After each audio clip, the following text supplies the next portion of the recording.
when you think about transportation planning, when you think about city design, one of the major outcomes from the last 30 years is that people have really tried to shift their perspective from thinking that a successful city is one that moves a lot of cars to one that moves a lot of people.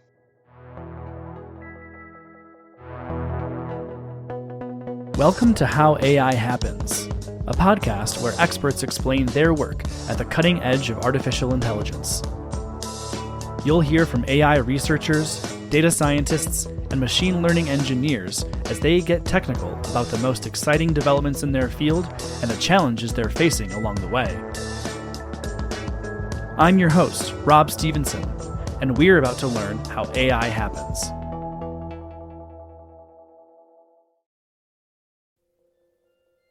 A future filled with autonomous vehicles promises to be a driving utopia. Maximum efficiency navigation that decreases traffic and congestion. Safety features that drastically reduce collisions with other cars, bikes, and pedestrians. And an electric-first approach that lowers greenhouse gas emissions. But as today's guest asserts on the back of her extensive research into autonomous vehicles, the implications of a huge increase in autonomous vehicles on our streets aren't rosy by default. Sarah Barnes works on the micro-mobility team at Lyft and has published a variety of works that document the expected implications of more autonomous vehicles in major metropolitan areas.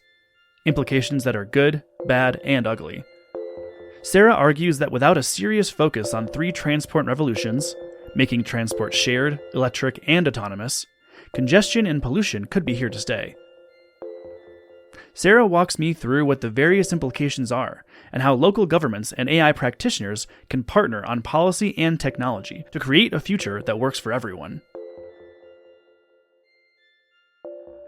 Hello, AI world. Today you're talking to a geographer and city designer, so I know that my background is maybe a little bit atypical for this particular podcast, but I've always focused on transportation technology, which has led me to be very interested in the world of autonomous vehicles, particularly, when the media started first really picking up on them, probably in around 2015, I started to do some research there, mostly because for the first time in a long time, we were getting a lot of media attention saying that this was going to completely revolutionize transportation and it was going to solve all of these major problems that we were seeing across the board, from congestion to traffic fatalities, health and well-being problems. Autonomous vehicles were going to be the solution that we could wrap around our cities and solve major problems.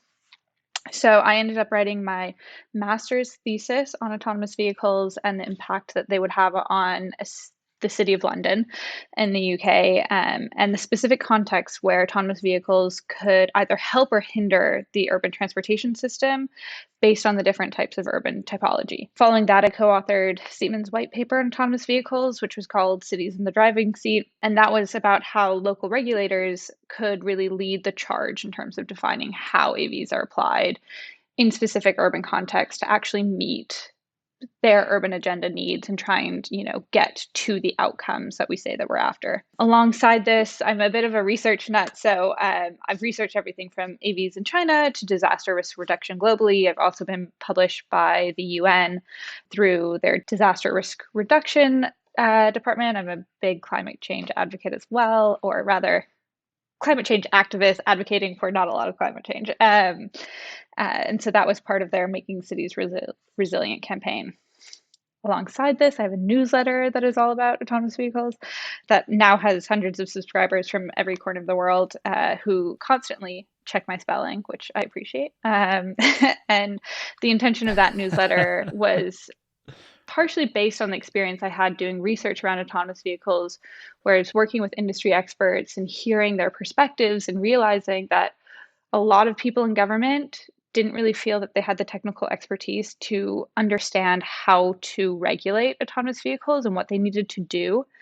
And on the other side, industry experts from automobile OEMs and tech companies who had sort of disassociated what the actual problems they were solving from the systems that they were trying to solve for. So you had people who really understood how the mechanics of a car or AI and machine learning worked, but didn't necessarily understand how transportation systems work and network impacts there. And so the newsletter is sort of this bridge building exercise to pull in new research and articles and policy perspectives and industry news so that each of these groups can better understand what's happening in the space. I love thinking about autonomous vehicles, but in terms of the work that I feel most attached to actually seeing through, a couple of years ago, I got pulled into the world of bike sharing while living in the UK. And so, after a number of years working in bike sharing in the UK, I moved to the States, joined Lyft, joined their bike sharing team, and I now work on government partnerships here to help bring cycling to the masses and sort of lower barriers to accessing cycling as a mode of urban transportation. Now might be a good time to also say that I do not work on Lyft's autonomous vehicle team. I don't work on their policy team. Disclaimer, disclaimer, disclaimer. These opinions are my own. They're good, they're bad, they're ugly, and they're my own. It seems like an oversight on Lyft's part. I mean, do they know about this background you had? Do they know about this newsletter? It feels like you could contribute pretty meaningfully over there. I mean, I think there's definitely folks know about it, but I think for me, it's just how I choose to put my time into the world. And I think for me, I love AV policy. I think about it a lot in my spare time. The newsletter gets published weekly, so I'm constantly reading through policy updates and industry updates. But I think it's a really complex industry that still has a long way to go before we really get to some solutions oriented implementation. And so right now, still bikes for me.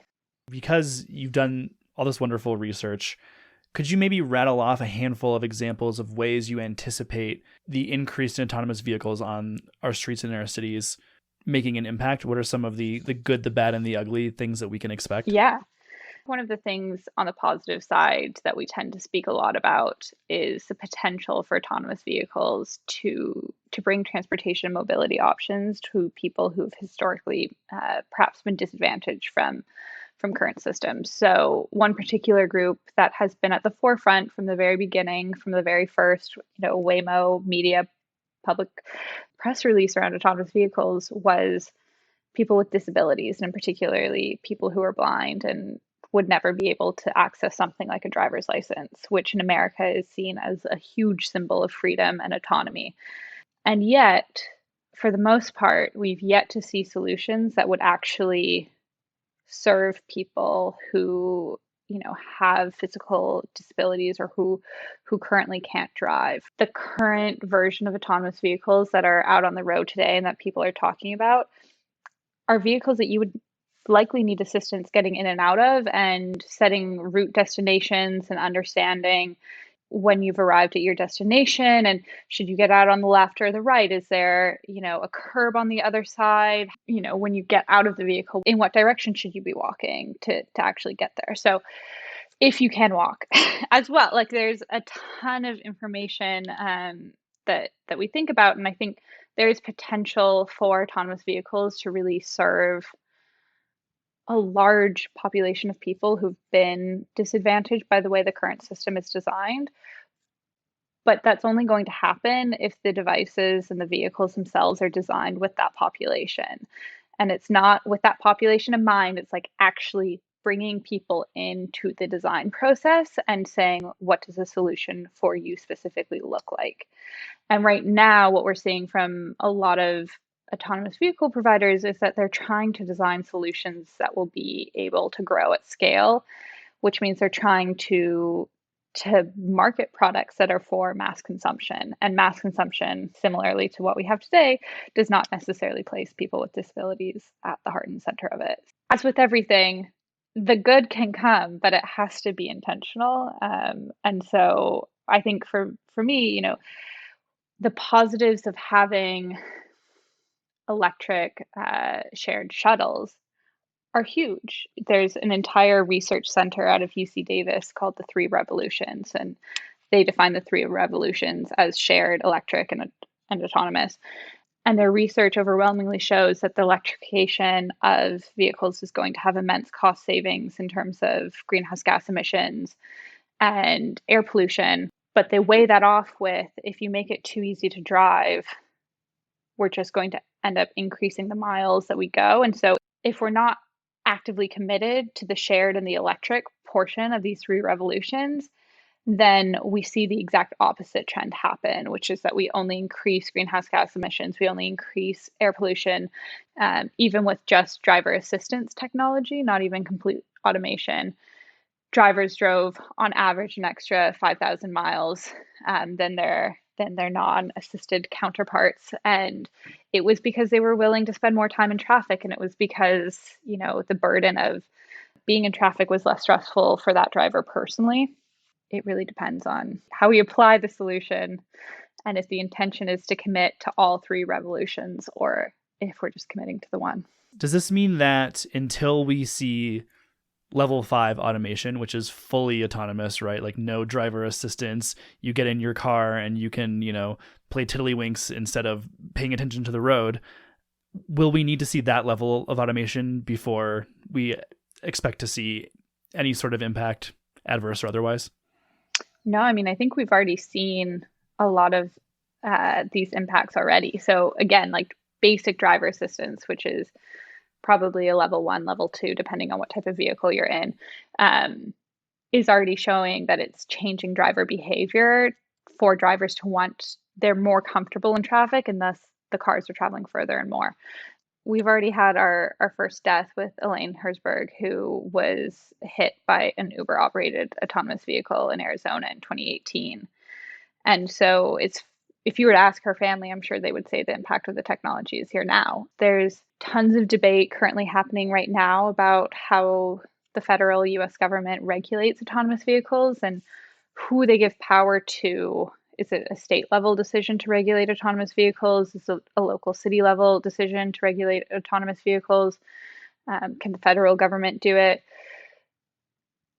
And it's an incredibly tricky problem because you have a lot of companies who are trying to test this innovation, and from their perspective, the only way that the technology is going to be safe enough to be in public and to exist in the way that cars currently exist on our roads today and in our lives is if we can test autonomous vehicles in that same environment, if we can put them up to that same test and see how they perform. One of the issues is that while the companies want to be using cities as this test bed for innovation, there's not a lot of transparency about what is happening with the vehicles. So Waymo is currently suing the California DMV for wanting to publish information about any type of hiccup, really, that the vehicle experiences.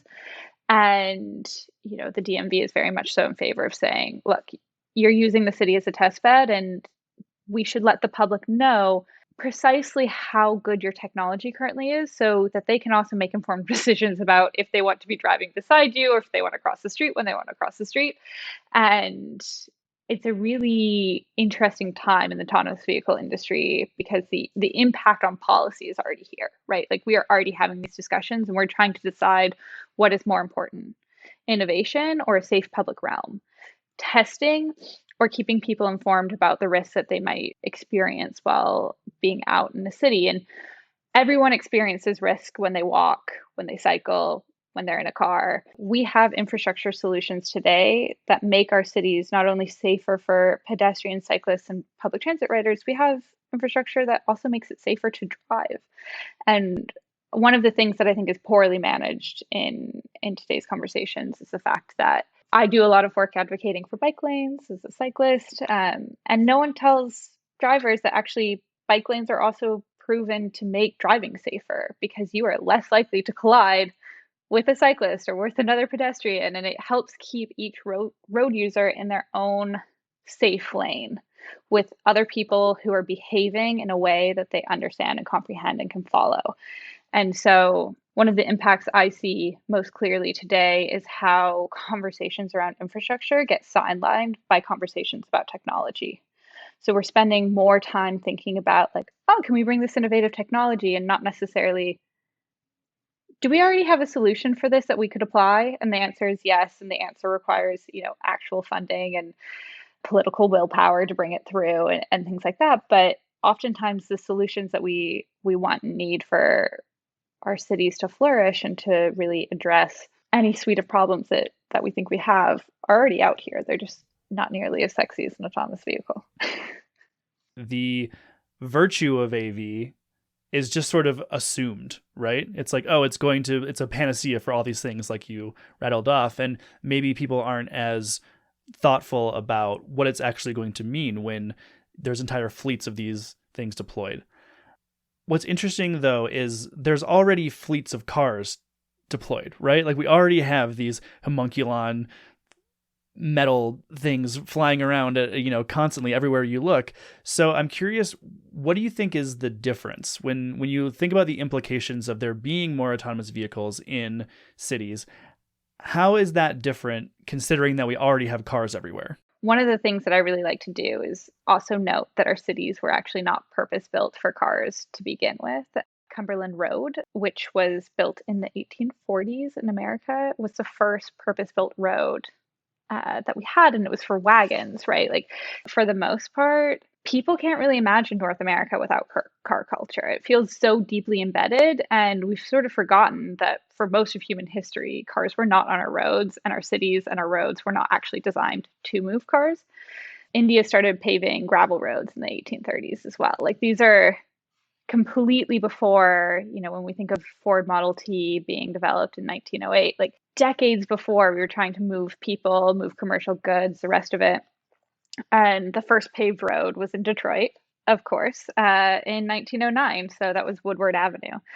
So much of the danger in this conversation comes from thinking through how we want to prioritize our roads and our street space and our urban space for this new version of autonomous vehicles. I can remember when I first was doing research, organizations like Comcast had come out and said, we think we need to have fast lanes for autonomous vehicles that are dedicated so that we can segregate them from non-AVs so that, while we're in this in-between phase, we've got, the safety of having AVs just rolling down their own lanes. And it becomes this whole issue of, okay, well, who has access to those AVs? How do you get access to them? Does everyone else just sit in non-AV congestion life because we've pulled a lane over here? And are we going to continue to design and make decisions that prioritize car movement versus, the concept of people movement? So I think when you think about transportation planning, when you think about city design, one of the major outcomes from the last 30 years is that people have really tried to shift their perspective from thinking that a successful city is one that moves a lot of cars to one that moves a lot of people.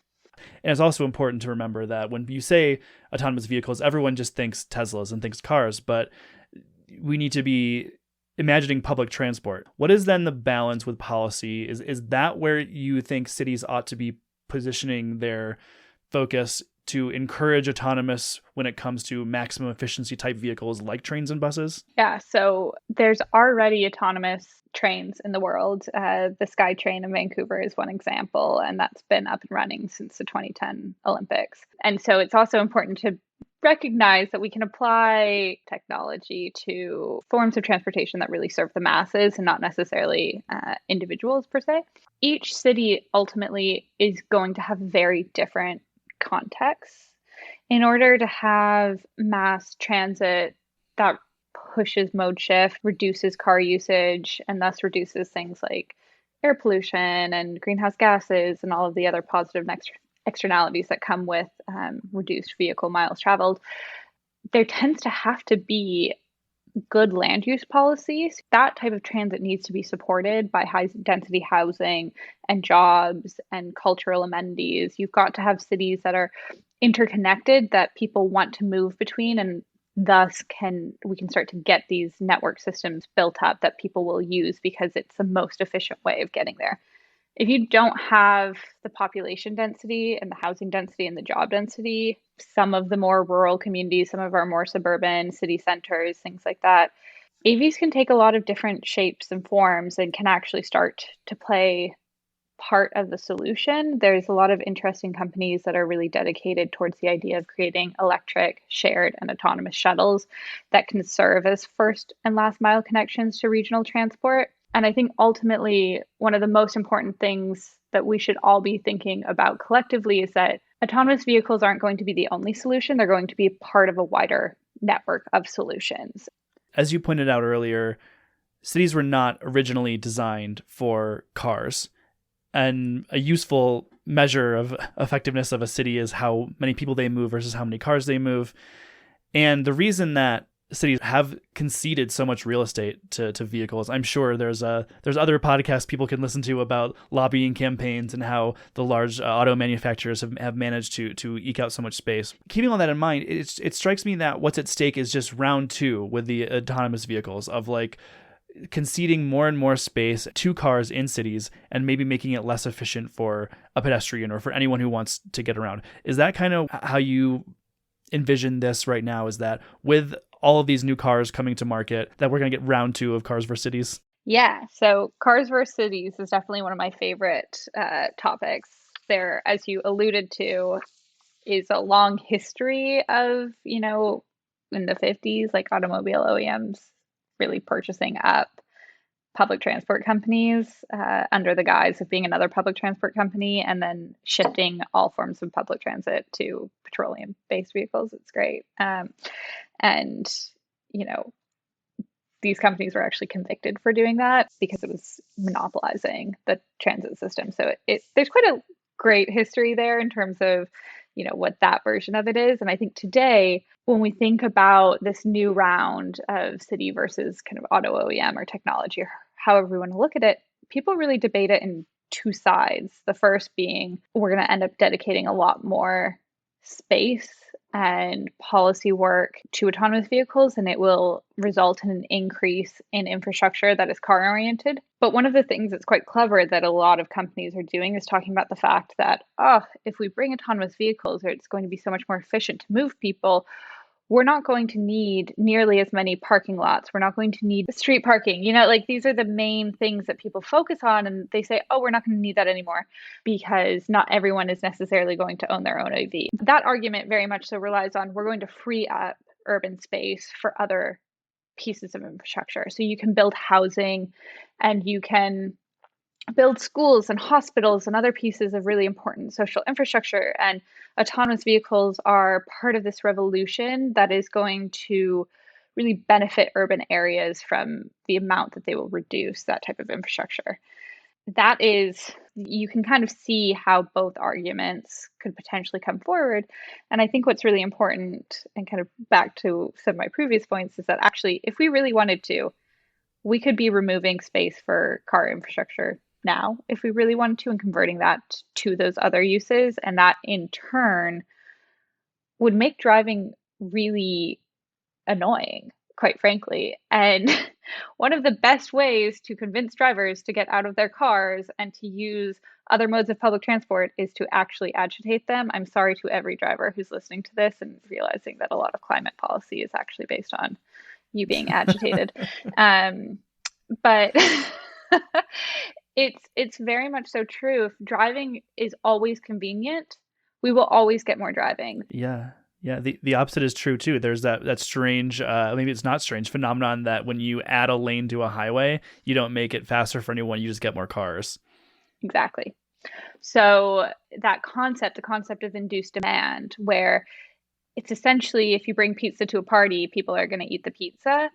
If you add an extra lane of highway to a highway, people are going to say, great, there's an extra lane of highway. I'm going to go take the highway because it's going to be less congested now. You actually end up drawing more people to that piece of infrastructure by car and thus create more congestion. And this has been seen, this is a global phenomenon too, right? Like this is not just North America. This has been studied the world over, and widening highways, which is done to reduce congestion, results in more congestion and more traffic. But so then the idea that more autonomous vehicles would free up city space for other activities, or the increase in efficiency would mean we don't have to have 4 lanes in a major road in a city. We could have 2, and then the other space could be given back to storefronts or sidewalk dining or trees, parks, whatever. That assumes that we nail the shared part you were talking about earlier, right? Like we have to encourage people to not want their own autonomous vehicle. Is that reasonable? Is that likely? I think it's the preferred outcome from a social perspective. people who are transport planners and kind of trying to hit on some of these goals would argue that, sharing is definitely a very important piece of this puzzle.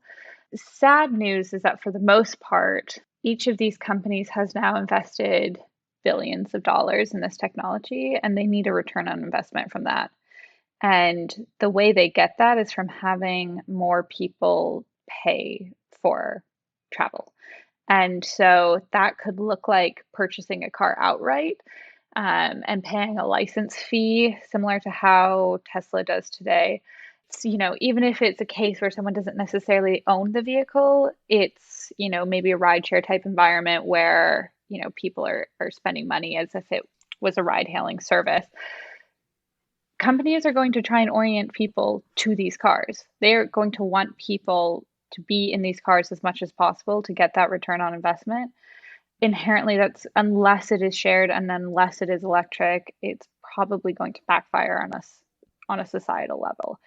And in order for shared to really pick up, it's again going to have to circle back to land use and density and cultures that are willing to share. And for the most part in North America, single occupant vehicles are everywhere. I am a nerd, so I like sit at intersections when I have like too much spare time and count how many vehicles go by with only one person inside of them. And, it's a completely inefficient use of space. People are not really used to sharing their transportation mode unless they take public transport. And so the idea that we're just all of a sudden going to shift an entire culture away from being a single person in a car towards being one of 4 people in a shuttle, one of 6 people in a shuttle, one of 50 people on a bus is, that is going to require an entire cultural shift. And again, the people who have sold us this idea that personal vehicles are freedom, and that, this is a huge milestone. Our Sweet 16s are designed around getting cars, right? Like, the people who really sold us that message are the car companies themselves. So the idea that they're going to all of a sudden change their tune now and tell us it's okay, you should share this one. Yeah. We'll just take less money after we funneled billions of dollars into this just does not seem very realistic. What can cities do then? What can one do as perhaps a voter in a city, or what sort of policies are there that cities can enact to make sure that autonomous vehicles work for them in the future instead of the other way around? On the one hand, one thing that city governments can do is that they can go to their state regulators and they can work with the federal government to say, I think I want to be in control of this. Cities manage all of their transport systems for the most part, but cars tend to be regulated at a state level, right? Like each state has their own Department of Motor Vehicles and things like that. Yeah. So cities really need to start advocating for the fact that a state might regulate and say, okay, you get the stamp of approval to operate on public roads, but cities can also come in and say, okay, if you actually want to start providing services in the city, I'm going to have a permit application process, and you're going to have to jump through these hoops to meet specific safety standards. And if you can't meet these safety standards, then I'm not necessarily going to have you operate in a public environment in the city. And so there's certain things that they can try to regulate for. But the other thing too that cities can focus on is creating really comprehensive innovation plans that don't just see innovation as an autonomous vehicle, but look at it from a light rail perspective, and look at it from a bus perspective, and look at it from a walking, cycling, and hard infrastructure perspective. Thinking about other infrastructure that is going to also meet their needs. One of the things that I constantly say is that if you were to ask a person with a transportation planning background, how do we decrease congestion in cities? There'd be a ton of answers around how to mode shift away from vehicles, things around land use density, access to public transport, funding for active travel modes. If you ricochet down the list far enough, you'd maybe get an autonomous vehicle. If you asked trained urban planners as well, how do we reduce road deaths, as an example?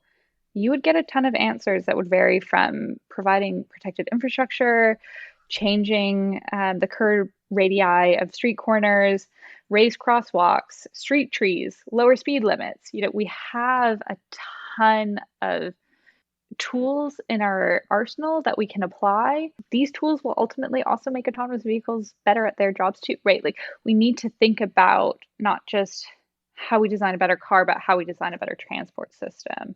And cities need to be focused not just on bringing the sexiest new piece of technology to their city, but thinking about how do I protect the people here? How do I lower air pollution? How do I decrease congestion? And focusing on the big system problems. It's really easy to think about the vehicle as a system that we're trying to design for, but actually the problems that we say we're trying to solve operate at a very different and higher systems level of the entire transportation network. And if we only look at solutions in an isolated capacity, such as for the vehicle, we're not actually going to be able to hit our target at the larger system level. On the other side of that equation, from individuals in local government setting out policies to make sure that AVs work for them, you have the AI practitioners themselves. And in my experience, speaking to them on this podcast, they're a very hopeful bunch. They believe not just that they're working on sexy, cool new technology, but that technology is going to create a more efficient, safer, better world for all of us, right? Particularly in the case of autonomous vehicles. So to the AI practitioners out there working in AV specifically, what are some ways that they can go about their work in such a way that it brings about a safer world as opposed to a more congested, less efficient cityscape, which could be one outcome without thoughtful design? Yeah. So I think the first thing I would say is having hope is great, having optimism is great, but also being realistic about, how far technology can take us is also really important. And getting really curious about what transportation systems and what cities actually need and what they're trying to achieve is really important. And questioning if you're designing something at the right system level to actually meet that goal.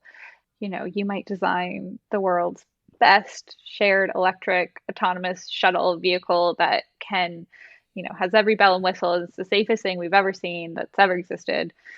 That's a beautiful thing, but it is going to be, a fraction of the work that is needed for our transportation systems. And so recognizing that transportation systems are a mosaic and there is so much work that we need from so many different sides, and that, the best thing that you can do as a, AI practitioner is to advocate for the best version of an autonomous vehicle, for the version that you think is actually going to solve city problems. And you can figure that out by, first of all, talking with cities themselves about the problems that they face and what they're trying to achieve and how your solution can fit in with it, versus going to a city and saying, hey, I designed this super cool thing and you're not going to believe how it works. It's super schmancy and, let me show you all of its bells and whistles and I think it's going to work for you. Starting with the cities and actually saying, what's your problem? Does this work? Is this going to solve a problem for you? Do you think this could create more problems? And if so, can you tell me why so I can actually try to design that out? Yep, makes sense. Sarah, this has been really wonderful chatting with you. Thank you for being on the show and sharing all of your research and wisdom with us. I've really enjoyed it. Yeah, it's been great to be here. And if people want to hear more about the ever-changing world of autonomous vehicles and policy and whatnot, how can they find your newsletter? Yeah, so my newsletter is called Along for the Ride, and I write it every week. So you are welcome to come and join me there. I promise to have plenty of spelling mistakes for you to edit. I hope you get a bunch more proofreaders out of this episode, Sarah. Thank you so much. How AI Happens is brought to you by Sama. Sama provides accurate data for ambitious AI. Specializing in image, video, and sensor data annotation and validation for machine learning algorithms in industries such as transportation, retail, e-commerce, media, medtech, robotics, and agriculture. For more information, head to sama.com.